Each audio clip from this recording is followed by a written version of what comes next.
kind of windy today, but sunny, lovely, and I'm in Colombia. Forgot to tell about. I'm in Colombia and talking to you from my backyard right now. And well, it has been quite a journey that taught me a lot, and a journey that made me understand a lot, especially in regards of how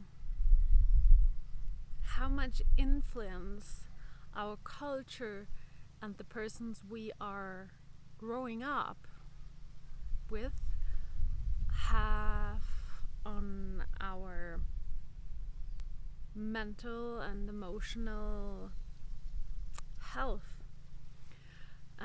Being here made me see, to make you understand, I'm here in Colombia to visit part of my family, and it helped me a lot to understand with what kind of pattern I grew up and how they were implemented in my brain and how I inherited them totally and identify myself with. I grew up in a family with family members, with parents that were coming with a very significant background with a lot of traumas, and of course they passed it on the children, on myself, on my sister, my brother. And being here helped me a lot to understand how much this is really, traumas are being passed on to the next generation. That was one thing. And the other thing is how you actually can change that. That is very important, because recognizing it or understanding what is going on within you is one thing, but the other thing is to make a difference, right? And so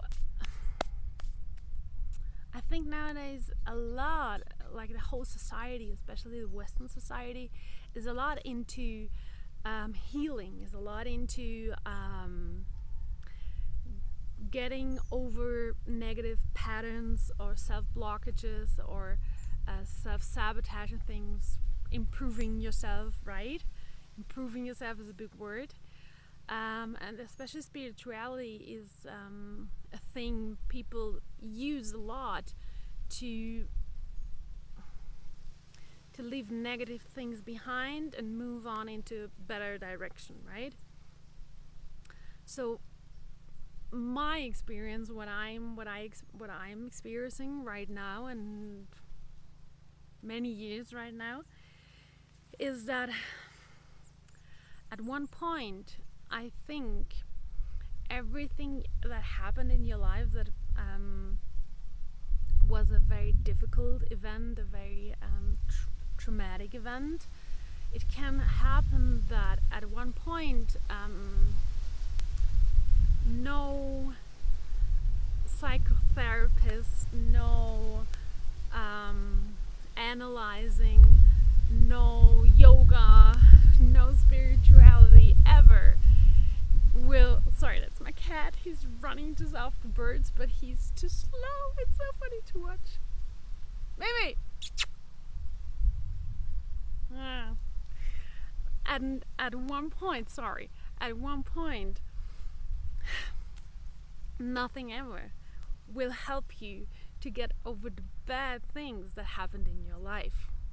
And I'm saying that with true compassion, and with a lot of love for myself and for everybody out there.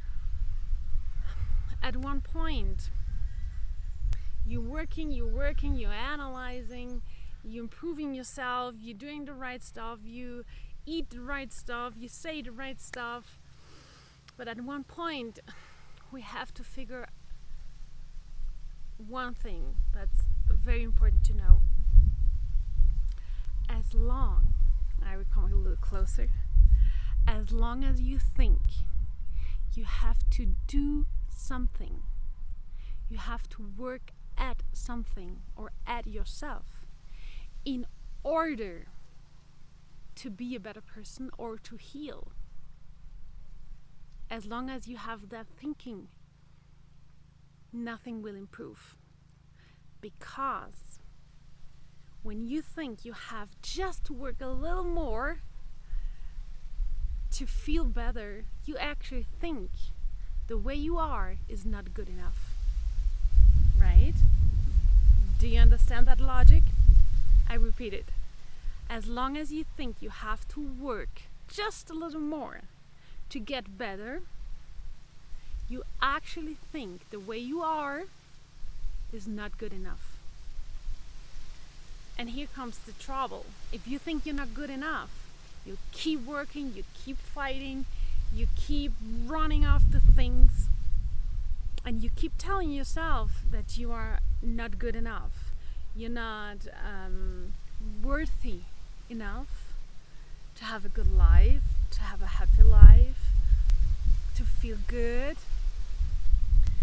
So here's my advice, and it's like a truly one that I promise myself, and I promise you out there, that I would commit to this thinking. The thinking that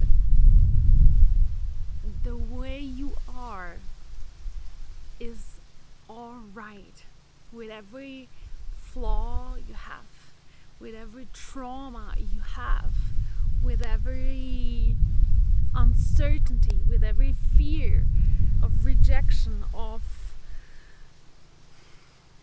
being poor, of having not the success you want. It's all alright, just the way you are. And the only thing you have to do is to have really compassion with yourself. Every time the lack mentality, and this is what it is, when you think you just have to work a little more or do this or do that in order to heal, this is a lack mentality. Every time that arises, the lack mentality, you think, maybe I have to change my nutrition, I have to change my weight, I have to change the way I think. Everything negative that arises, fill it up with compassion. Tell yourself, like, I feel your sadness, I feel you sad, I feel that I feel abandoned, I feel that I'm alone, and it's okay. I hug you, I love you, and try to be the mother or the father for yourself that you are longing for, right? That's one thing very importantly to understand. You don't have to work to make things better. You have to have compassion in order to feel better. And the second thing is, the negative or the bad feelings we have is only one idea, one option of many options we have in life. And the negative feeling that occurs are probably feelings that have been taught to you, and you inherited them, you implemented them, they became your reality. But that's only, sorry, my nose itches, but that's only one reality. Do daily affirmations. Tell yourself, I am worthy, I am lovable, I am intelligent, I am empathic, and I have the ability, the power within me to change my life into every direction I want. I hope that serves you well, and I wish you well.